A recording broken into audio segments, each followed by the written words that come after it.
Olá pessoal, boa noite, tudo bem com vocês?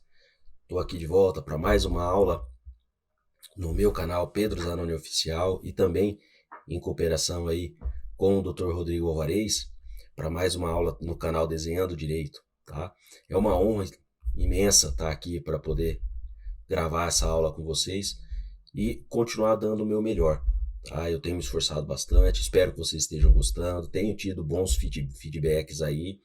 Peço que vocês continuem me seguindo lá no meu perfil do Instagram e também no meu canal do YouTube, tá?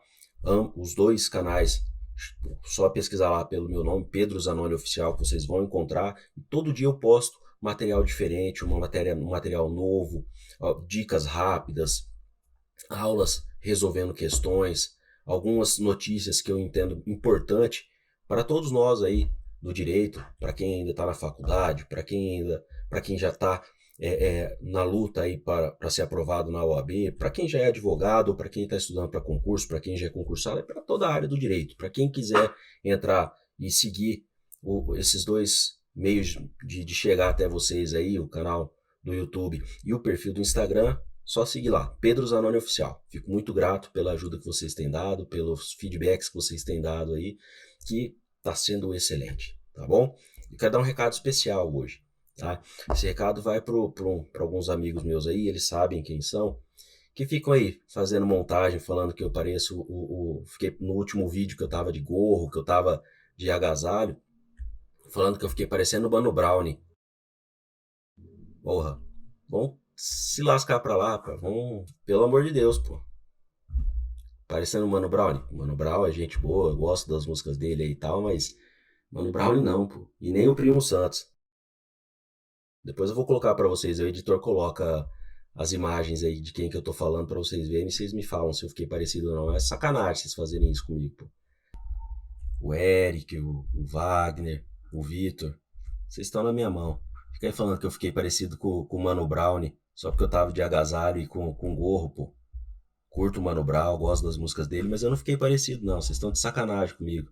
Só porque eu tô com umas 10 arroba aí, vocês ficam me zoando que eu fiquei parecido com ele. Bem, pessoal, brincadeiras à parte, vamos aí agora para nossa aula, tá? Vamos pro nosso material aí que hoje a aula tá boa, tá interessante, é um tema muito importante, com muita incidência, não só da OAB, tá? No exame da ordem, tem muita incidência também em provas de concurso, no dia a dia do advogado. Então é um tema que eu achei interessante, é uma questão que eu achei muito importante trazer aqui para vocês, para esclarecer os pontos aqui que são obscuros. A FG adora fazer essa zoada aí com a gente. Então, vamos embora?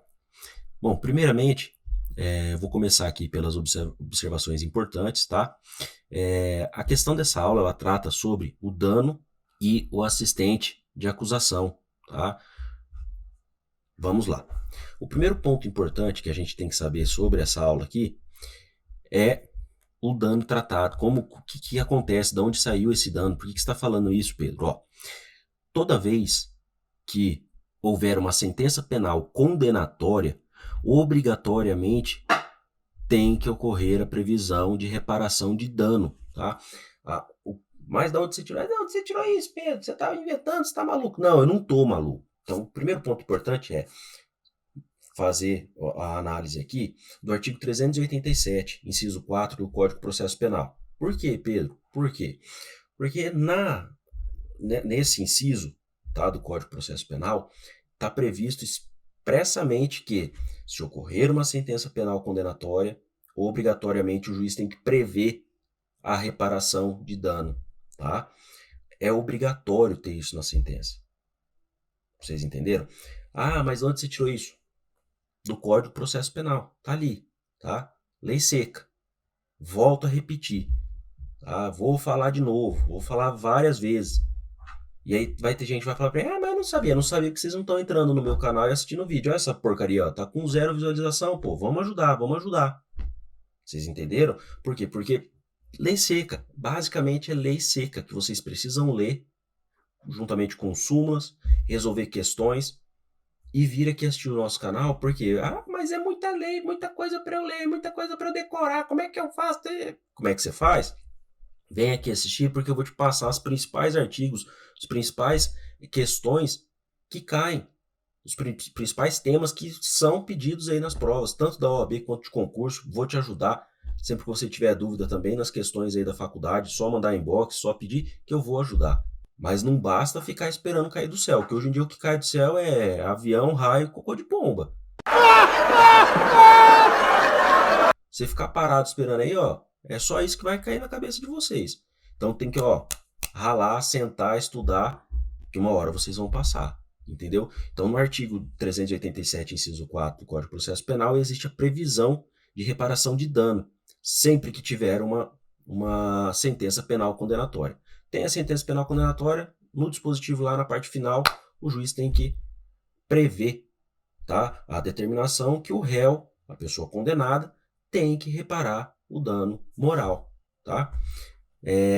Adiantando aí o tema, que eu já iniciei falando aqui para vocês, qual que é a natureza desse dano previsto no artigo 387? A natureza do dano é o dano moral, tá? E ele é caracterizado dano moral na modalidade in re ipsa. O que é isso? O que é in re ipsa? Olha essas bosta desses termos em latim.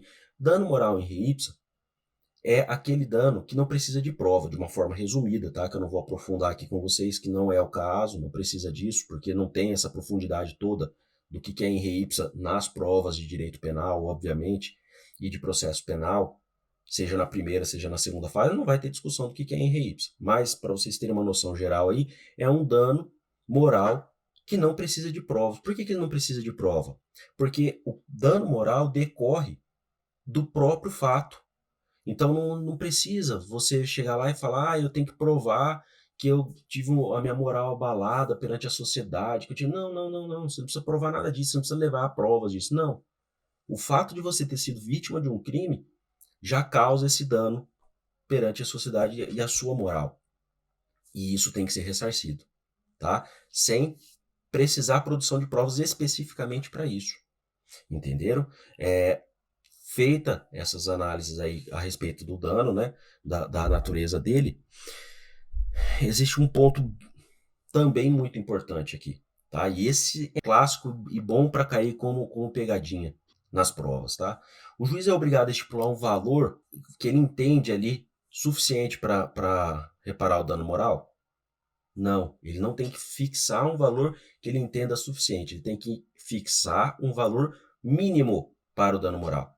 Tá? Não é aquele negócio de é o dano moral da suposta da vítima, da pessoa ofendida foi em 30 mil reais, então o réu tem que... Não é isso, não é isso. Ele tem que falar um dano mínimo. Ele vai chegar e falar, olha, dano mínimo é de 1.500 reais, por exemplo, tá? Tá, mas e se a vítima falar, ok, eu realmente fui vítima desse crime, tive minha moral abalada aí, só que 1.500 reais é pouco, eu quero 30 mil. Ela não vai ter esse direito? Pelo contrário, ela tem. Tá? Mas aí já não é discutido, não é aprofundado dentro da ação penal. Essa discussão vai ser feita lá numa ação civil. A pessoa ofendida ali vai pegar a sentença penal condenatória, vai lá na esfera civil e vai liquidar essa sentença. Vai levar provas para dentro do processo, demonstrando para o juiz da esfera civil que o dano sofrido é muito maior que 1.500 reais. Tem que ser 30 mil reais. Vocês entenderam? Essa é uma pegadinha que cai muito. O juiz da esfera penal tem que fixar o valor certo, determinado, líquido do dano moral? Não. Ele tem que fixar um valor mínimo.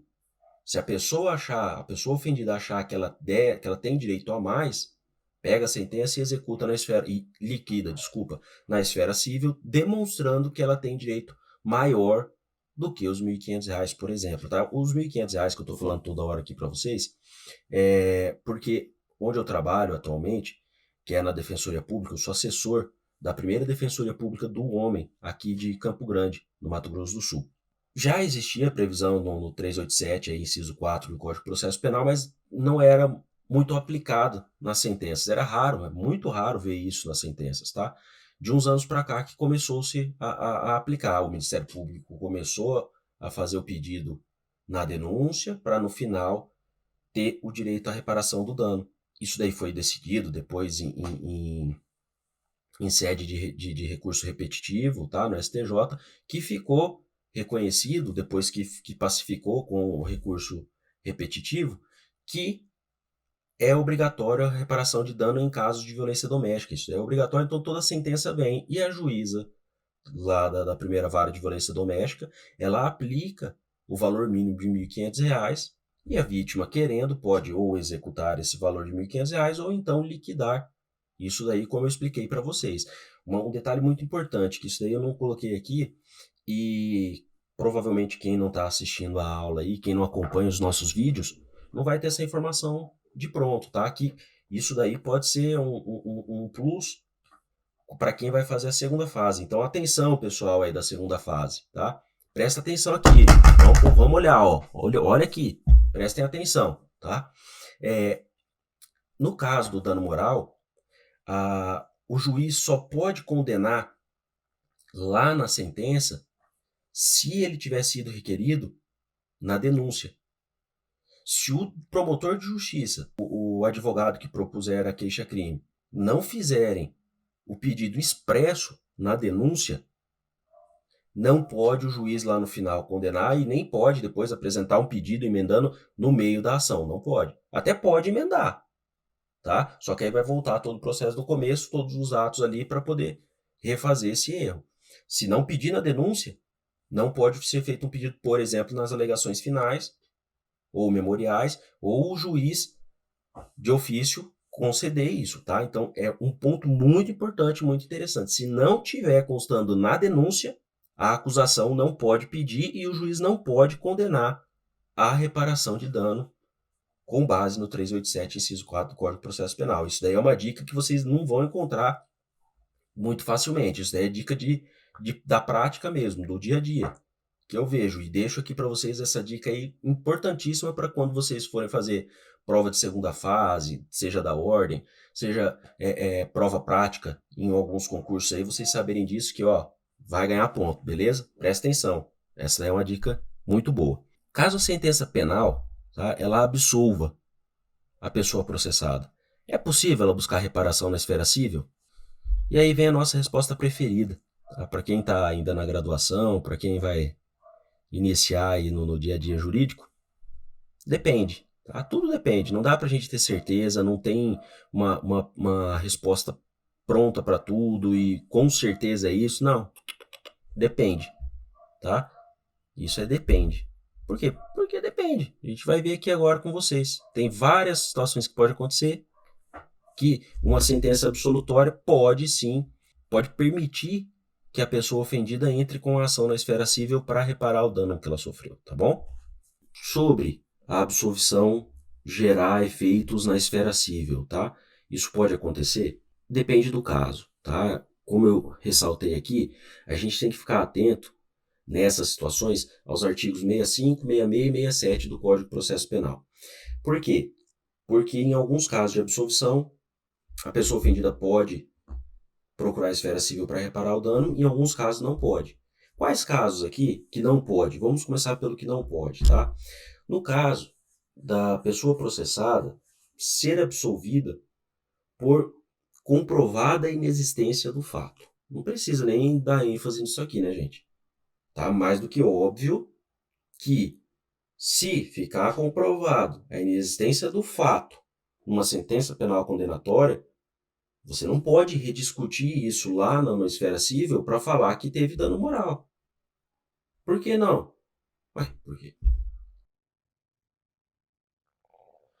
Simples. Ficou comprovado que não existiu o fato. Se não existiu o fato, não existiu o dano, você não pode ir para a esfera civil. Já foi discutido, já transitou em julgado. Aqui na esfera penal, você não pode ir lá no civil discutir isso. Tá? Então, prestem atenção nisso. Sentença absolutória por comprovada inexistência do fato não permite que a pessoa ofendida vá à esfera civil requerer indenização por danos morais. Tá bom? Outras situações que determinam, que impossibilitam a pessoa ofendida de pedir reparação de dano moral na esfera civil. Tá? Se o réu for absolvido por estado de necessidade, porque agiu em legítima defesa, ou em estrito cumprimento do dever legal, ou exercício regular do direito, a pessoa ofendida não vai ter o direito de ir à esfera civil e requerer a reparação do dano. Tá? Não pode. Não, acabou. Ela perdeu a chance ali. Tá? Acabou o processo penal, a ação penal, não pode ela ir lá e pedir a reparação disso no dano civil. Tá? Acabou aqui, transitou em julgado de segurança jurídica, você não pode discutir isso em outro lugar. Tá? Por quê? Porque aqui ficou comprovado que, primeiro, não aconteceu o fato e depois que ele agiu com alguma excludente, como nós vimos aqui. Tá bom? Agora entra a outra parte, a exceção. Quando que uma sentença absolutória não proíbe a pessoa ofendida de ir até a esfera civil? Quando que a sentença penal absolutória não gera efeitos na esfera civil? Quando que acontece isso? Tá? Quando não houver provas suficientes para condenar o réu, certo? Aí existe uma dúvida, nós não temos uma certeza ao ponto de privar a pessoa ofendida de procurar sua reparação ao dano civil. Tem-se uma dúvida, beleza. E o princípio do indúbio pro réu dentro do direito penal tem que ser aplicado, embora muito raro, é raríssimo a gente ver ser aplicado, na prática não é a mesma coisa, tá? Bom, a outra situação em que permite, tá, que a pessoa ofendida procure reparação do dano na esfera civil é se a pessoa processada ela foi absolvida porque ficou determinado que aquele fato que ela praticou não constitui crime. Mas aquele fato, embora não constitua crime, pode constituir um ilícito civil. E aí, a pessoa ofendida não perde o direito de ir à esfera civil para poder cobrar, para poder executar a sentença, ou então entrar com uma ação. No caso aqui não é nem executar a sentença, né? No caso aqui vai ser entrar com uma ação propriamente dita de reparação de danos. Tá? É isso que a pessoa vai ter que fazer. Caso a pessoa ofendida, ela vai ter que entrar com uma ação de reparação de danos, caso a pessoa processada seja absolvida por dúvidas sobre a existência do fato criminoso ou absolvição porque ficou comprovado que aquele fato não constitui crime. São coisas diferentes. E até vou deixar aqui para vocês que, se vocês quiserem uma aula sobre o artigo 386 do Código de Processo Penal, que prevê todos os tipos de absolvição, deixa aí o comentário embaixo aqui no YouTube, comenta lá no meu perfil do Instagram, que eu vou ter um prazer imenso de fazer a aula para vocês aí, explicando cada uma dos motivos de absolvição previstos no 386 do Código de Processo Penal. Vou ter muito prazer em fazer isso. Então deixem o comentário, deixa o like de vocês, que só agradece, beleza? Existem, além das sentenças, tá? Existe a possibilidade de decisão e despacho arquivarem, né? Extinguirem ali um processo e não gerar efeito na esfera civil e permitir que a pessoa ofendida vá lá entrar com a ação de reparação de danos.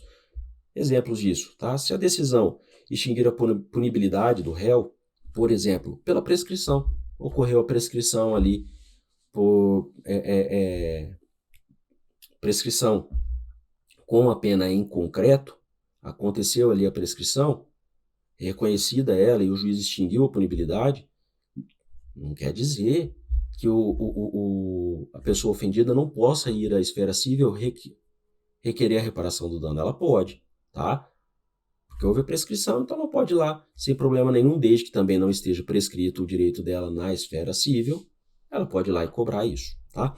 E a outra situação é um despacho. Pô, mas despacho? É despacho, moçada. Despacho gera o arquivamento, por exemplo, do inquérito policial de peças informativas e da ação penal. O inquérito policial sendo arquivado não quer dizer que a pessoa ofendida, ali dentro daquele inquérito, não tenha direito de se socorrer, né, da esfera civil para ter o seu dano moral reparado, o dano que ela sofreu ser indenizado. Tá? Então fiquem atentos a isso. Sentença absolutória nem sempre gera efeitos na esfera civil, e despacho e decisão também, em algumas situações, não geram efeitos na esfera civil e podem pôr fim ao processo. Isso é uma dica importante também, tá bom? Porque a prescrição com a extinção gera o fim do processo, assim como o despacho, tá? Se for ali no caso de um inquérito, tá bom? Bem, uma outra informação importante é que a vítima, o representante legal da vítima e os herdeiros poderão propor ação de reparação de danos na esfera civil fundamentada em, por exemplo, sentença penal condenatória, tá? Em sentença penal condenatória, ou nos casos que nós vimos aí, em caso mesmo que seja absolutória a sentença, respeitando os dois casos que nós vimos, ou então no caso de despacho ou decisão ali, representante legal, herdeiro e a vítima, a pessoa ofendida, poderão propor essa ação na esfera civil, sem problema nenhum, ok? Nas ações penais públicas, existe a figura do assistente de acusação, tá? O assistente de acusação vai ser um advogado ou uma advogada que atuará ali na ação penal defendendo os interesses da pessoa ofendida. Tem um exemplo aqui, que é até o exemplo da questão de hoje, que o Ministério Público sendo omisso ou perdendo o prazo, deixando transcorrer o prazo para interposição do recurso de apelação, por exemplo, pode o advogado, antes mesmo de se habilitar, interpor o recurso de apelação, depois se habilita para apresentar as razões de recurso, tá? Então, assim, o assistente de acusação nada mais é do que o assistente ali do trabalho do Ministério Público. Não que ele vai trabalhar junto, ou que ele vai mandar, não, mas o Ministério Público vai apresentar ali a linha de defesa e o assistente de acusação também. Ah, mas tem que ser igualzinho ao do Ministério Público? Negativo. O assistente de acusação ele pode pensar diferente do Ministério Público. Mais uma vez, dando exemplo prático nosso aqui, não é raro, tá, que venham processos ali de violência doméstica que tenha a atuação da assistente de acusação. Inclusive, a Defensoria Pública aqui em Campo Grande tem um núcleo, que é o núcleo da mulher, né, de defesa da mulher, chama NUDEM. As defensoras da mulher são muito atuantes, fazem um trabalho brilhante aqui, dão bastante trabalho lá para nós, juntamente com o Ministério Público, para a gente conseguir fazer a defesa aí dos acusados. Atuam na maioria dos processos aí, tanto da violência doméstica quanto na esfera civil, que demandam, né, aí de mulheres que precisam propor ação de divórcio e foram vítimas de violência doméstica, elas atuam bastante também nessa área e ajudam, né, muita gente, que é a função principal aí da defensoria. Estão de parabéns aí pelo serviço delas, pelo trabalho delas. E muitas vezes o Ministério Público recebe a sentença, é intimado da sentença ali, olha lá, absolveu, ele não recorre. Porque ele entendeu que era causa de absolvição, ou até mesmo nas alegações finais pede absolvição. A assistente de acusação, ou assistente de acusação, não é obrigado a seguir o pensamento do Ministério Público. Pode concordar ou discordar. Discordando, apresenta as razões pelas quais discorda. Se for em caso de alegações finais, vai colocar lá por que discorda e está pedindo a condenação. Se for nas razões recursais, vai interpor o recurso e apresentar as razões dizendo, olha, não concordo por causa disso, disso e disso. Tá bom? A habilitação do assistente de acusação deve ocorrer antes do trânsito em julgado da sentença penal. E ao assumir o processo, o assistente o receberá da forma que está. Ou seja, não é possível refazer os atos. Por que essa observação aqui, tá? E exceto em caso de nulidade de ordem pública. Por que tem essa observação? Porque não pode, por exemplo, o assistente de acusação teve toda a ação penal, tramitou toda ela ali, chegou na fase já de sentença, o assistente ou a assistente entra no processo e fala, tem que voltar porque eu não participei dos atos, mas estou sendo nomeado só agora. Não dá para fazer isso. O assistente ou a assistente vai receber o processo no estado em que se encontra. Não dá para voltar para fazer isso, não tem condições, entendeu? Vai ser da onde está ali, entenderam? Exceto se for uma coisa de ordem pública. Viu ali que faltou, por exemplo, a intimação da vítima para ela participar da audiência? Tá? Aí tem que converter o julgamento, a sentença, né, lá no caso, o julgamento em diligência. Aí o assistente de acusação pode vir no processo e falar, olha, a vítima não foi intimada para a audiência de instrução e julgamento, é muito importante, então intime-se para ela ser ouvida. Aí vai voltar, ao invés de ser julgado, vai voltar para refazer o ato e nesse ato o assistente de acusação ou a assistente de acusação participará. Esse é um caso de ordem pública. Tá? A falta da intimação ali pode gerar, da intimação da vítima, pode gerar uma nulidade que vai fazer com que chegue no Tribunal de Justiça, o Tribunal de Justiça anule a sentença para voltar e refazer o ato. Então, para que enrolar desse tanto? Até porque deixar desse jeito, enrolar a guerra dessa forma, vai fazer com que o processo vá para lá, volte até voltar, quem garante que não aconteceu a prescrição. Então é melhor voltar, porque a lei permite, autoriza isso, e fazer aí a audiência de novo, tá bom? É possível, né, e agora há pouco eu já dei um spoiler aí para vocês, é possível que o advogado ou a advogada interponha um recurso de apelação sem antes ter sido nomeado ali, sem antes ter sido aceito como assistente de acusação? É possível isso, tá? Você tá louco, Pedro? Não, não tô louco, gente. Eu tô louco? Não! Eu não tô louco! Eu não tô louco! Louco eu tava ontem. Só vou contar pra vocês essa aqui. Hoje é uma quinta-feira. Eu normalmente lanço os vídeos na quinta-feira. Ontem, quarta-feira à noite, sentei aqui, gravei a aula e tal, essa mesma aula. Fiquei aqui 1h30, quase 2 horas e pau, falando, todo animadão e papapá. Fui conferir o arquivo. A hora que eu conferi o arquivo, eu tinha esquecido de ligar a bosta do microfone.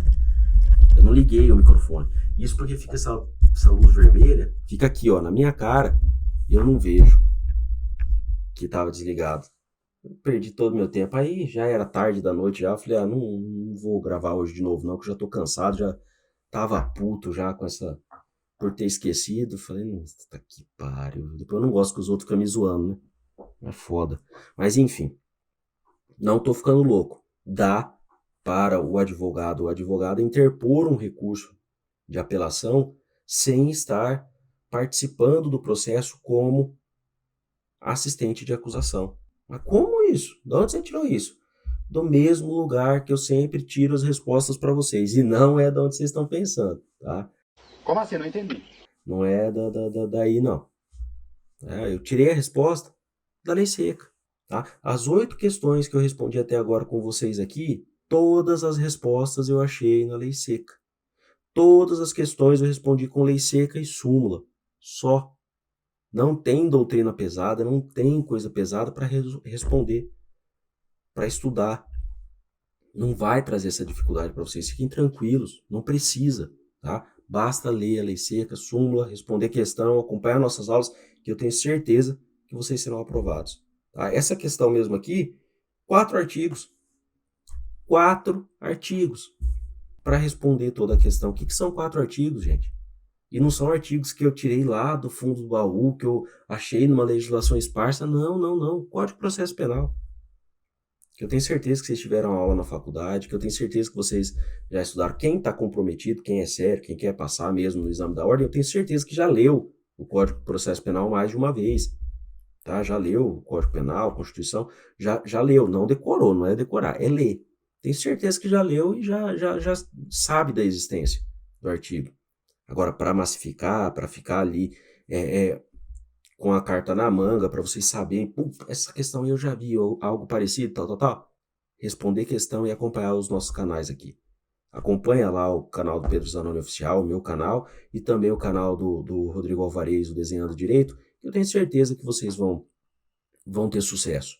Vocês vão conseguir a aprovação de vocês, seja no exame da ordem, seja num concurso aí, seja lá também durante, né, a graduação de vocês, vocês vão ter sucesso, tá? Mas para isso, precisa estudar.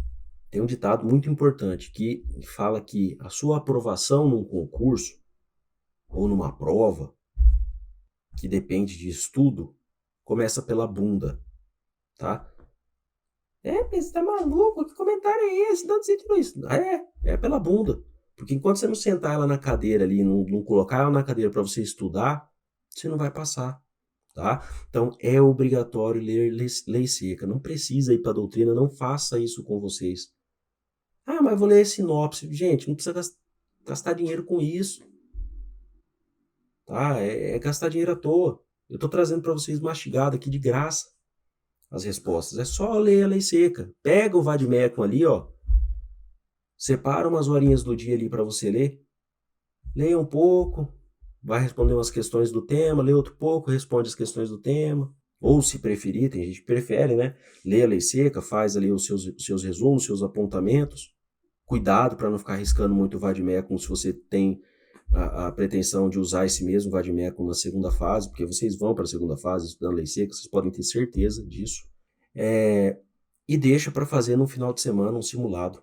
Tá? É uma opção também. E tem gente até que indica que é melhor. Isso daí tem estudos que apontam que é melhor você estudar e separar um dia para você treinar resolvendo questões, porque te força a lembrar. Tá? E responder questão é igual eu estou fazendo com vocês, viu? Não é ir lá na prova, eu acho que é a D, e anota a D lá e não vê. Conferir, tá errada a D, tá errada a D. E não, pronto, não vai atrás para saber por que tá errado. Não vai atrás para saber por que a letra A tá certa. Não, simplesmente, tá certo, acertei essa daqui, que bom. Mas por que ela tá certa? Por que as outras estão erradas? Tem que fazer uma análise minuciosa de cada uma das alternativas, porque assim vocês já estão estudando vários temas ao mesmo tempo. O que tem a ver aqui o dano moral em sede de sentença penal condenatória com assistente de acusação? Da onde que isso tem a ver? Onde você achou que você ia ver isso? Um tá lá no começo do Código Penal, o outro tá lá no final do Código... Desculpa, um tá no começo do Código de Processo Penal, o outro tá no final do Código de Processo Penal. Não faz sentido, tá? Você, na cabeça da gente, é difícil fazer esse tipo de ligação, a não ser que você esteja na prática, tá? Então, assim, vale muito a pena estudar a lei seca, estudar a súmula, responder questões. Ou você responde logo após, ou então tira um dia da sua semana para fazer simulado. Tá? E quando tiverem dúvidas de alguma questão do simulado de vocês, que vocês quebraram a cabeça, não conseguiram responder, dá uma pesquisada no meu canal, dá uma pesquisada no canal do Rodrigo Alvarez, que muito provavelmente vocês vão achar a resposta ou no Pedro Zanoni Oficial ou no Desenhando Direito. Se não achar, cola lá no meu inbox do Instagram, ou então aqui no espaço de comentários do YouTube. Só colocar aí para mim embaixo que eu vou ler, vou ter um prazer imenso em fazer uma aula, em responder para vocês, ou então só respondo inbox para ser um pouco mais ágil e depois eu faço aula, mas eu vou ajudar vocês. Prestem atenção nessa dica que eu dei, que é muito importante, tá, pessoal? Bem, voltando aqui, tem 2 artigos importantes para a solução da questão de hoje, tá? O artigo 269, ele autoriza que antes de transitar em julgado a sentença, o assistente de acusação ou a assistente de acusação pode entrar no processo. Entrou no processo, se manifesta e apresentou a manifestação, vai lá e já junta logo depois ao pedido de habilitação como assistente, tá? Eu particularmente vejo isso como desnecessário. Já se habilita interpondo, interpõe o recurso e se habilita ao mesmo tempo. Você não vai perder prazo de nada, já está constando ali, você vai dar mais celeridade ao processo, porque é um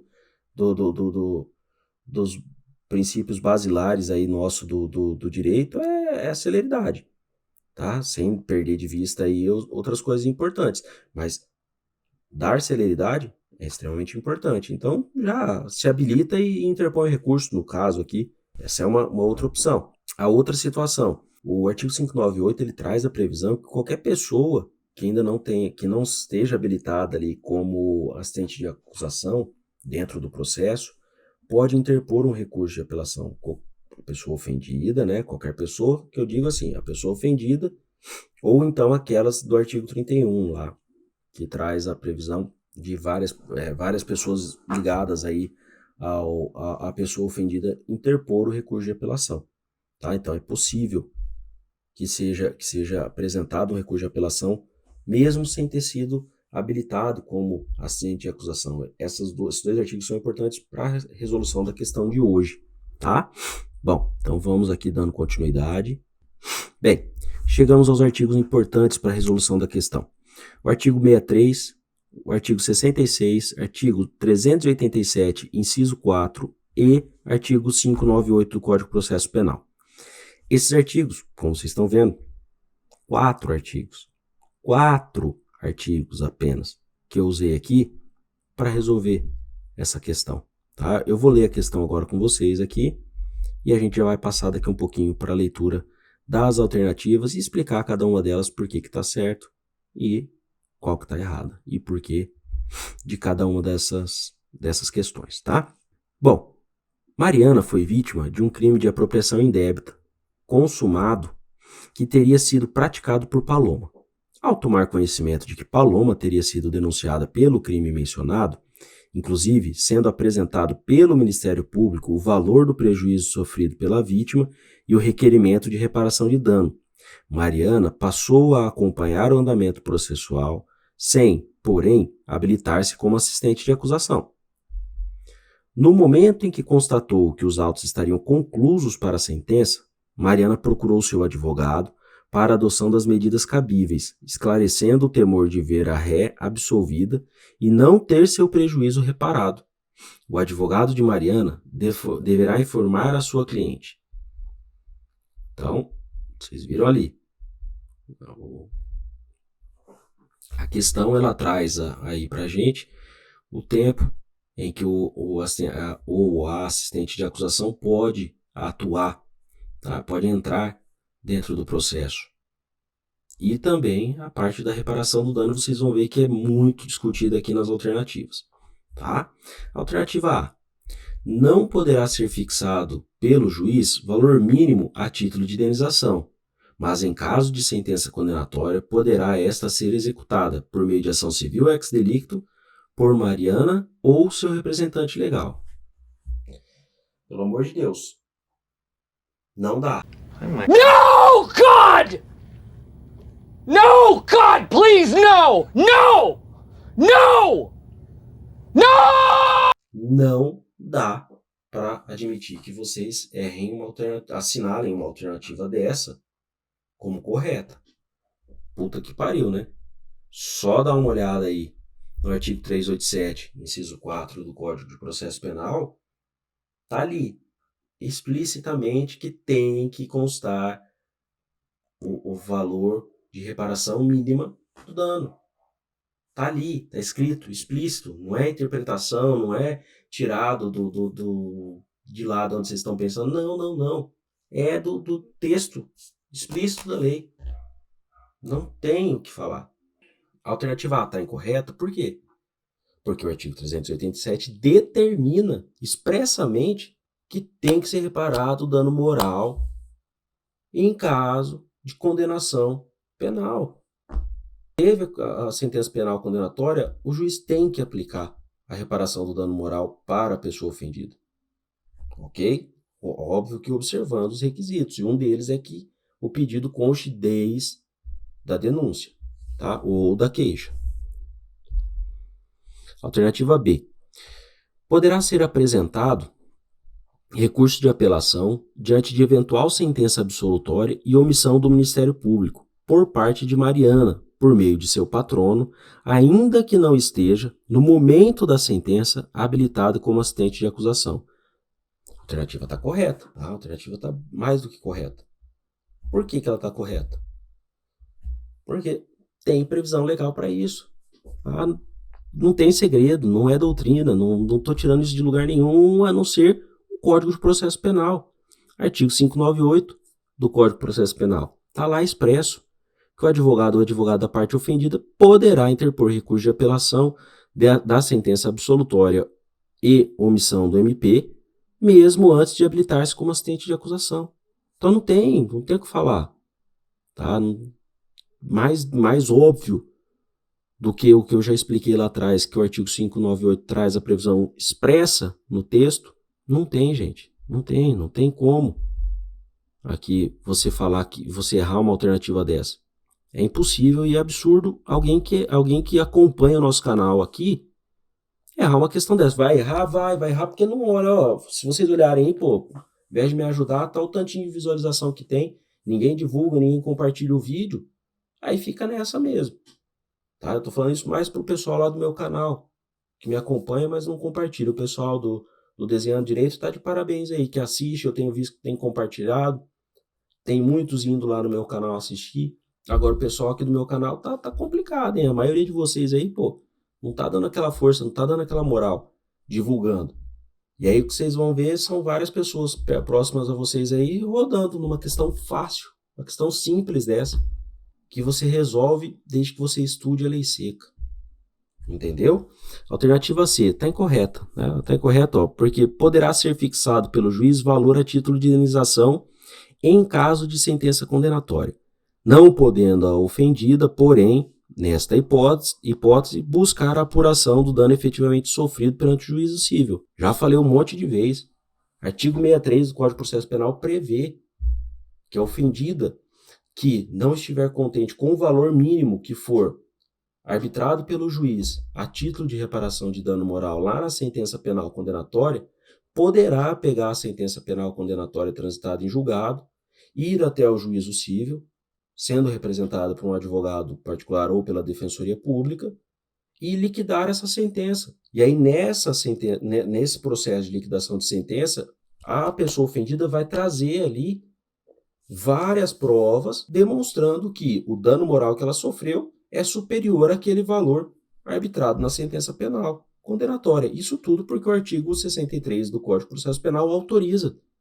Não sou eu que estou falando, não é o juiz, não é o STF, não, é o Código de Processo Penal que está falando. Entenderam? Então, não tem segredo. Mais uma vez, lei seca para resolver a questão, tá? A alternativa D também está incorreta. Não poderá ser buscada a reparação civil diante de eventual sentença absolutória com trânsito em julgado, que reconheça não existir prova suficiente para condenação. Está incorreto por quê? Em caso de sentença penal absolutória, fundada em ausência de provas, é possível que a parte ofendida proponha ação na esfera civil para ressarcimento de danos sofridos, como determina o 66 do Código de Processo Penal. Por quê? Mas você vai ler lá o 66, talvez esse seja o artigo que mais exija um pouco mais de interpretação, mas não é nada de outro mundo. Porque o 66 ele fala ó, que se a pessoa for absolvida porque ficou comprovada a inexistência do fato, não pode a pessoa ofendida ir atrás para receber o dano moral. Aí você só faz uma interpretação contrário senso, né? Contrária aí. Se não pode para aquela pessoa, no caso de absolvição por falta de provas, se não pode por absolvição que ficou comprovada a inexistência do fato, então pode em caso de ausência de provas que o fato aconteceu, tá? Que é o que expõe aí a alternativa D que está incorreta, tá bom? Então, mais uma vez, gente, não é difícil, não tem segredo, tá? O caminho aqui para vocês serem aprovados na primeira fase, e isso vem lá desde a minha época, que ó, faz tempinho, tá? Que eu fiz o OAB aí, mas vem desde a minha época.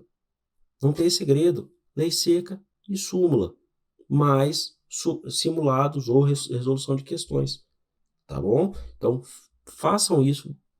Ficou na dúvida? Vem aqui no canal, vai lá no meu perfil do Instagram, vai no canal e no perfil do Desenhado Direito, do Rodrigo Alvarez, que eu tenho certeza que vocês vão encontrar a resposta para as dúvidas que vocês tiverem. Se não encontrar nos vídeos prontos, pode me mandar pergunta em inbox, pode me mandar pergunta nos comentários aqui do canal, que com certeza eu vou responder para vocês, tá bom? Então, pessoal, é isso. Peço desculpas aí se eu me exaltei um pouco, mas é porque os tarja preta aqui já acabaram, né? Os meus tarja preta. Brincadeira aí, mas é o seguinte. Muito obrigado pela paciência de vocês, pela audiência de vocês aí, por vocês assistirem aos meus vídeos, muita gente compartilhando, bastante gente comentando.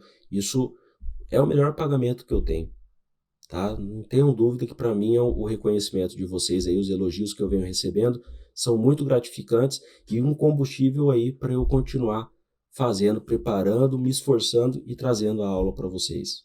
Um conteúdo novo toda semana, às vezes atrasa um pouco por loucura minha, tá? Eu acabo deixando passar batido algumas coisas ridículas aí, mas enfim, tá aqui, vou terminar de preparar essa aula. Hoje é quinta-feira, eu esqueci que dia é hoje, tá vendo? Como é que eu tô normal? Hoje é dia 15 de julho, tá? Então hoje é dia quinta-feira, dia 15 de julho. Vou correr agora ali, passar pro editor, ó, vou arrancar o couro do editor para ele fazer esse vídeo e disponibilizar ainda na sexta-feira de manhã. Tá bom, pessoal? Espero que vocês estejam gostando. Um forte abraço e até mais.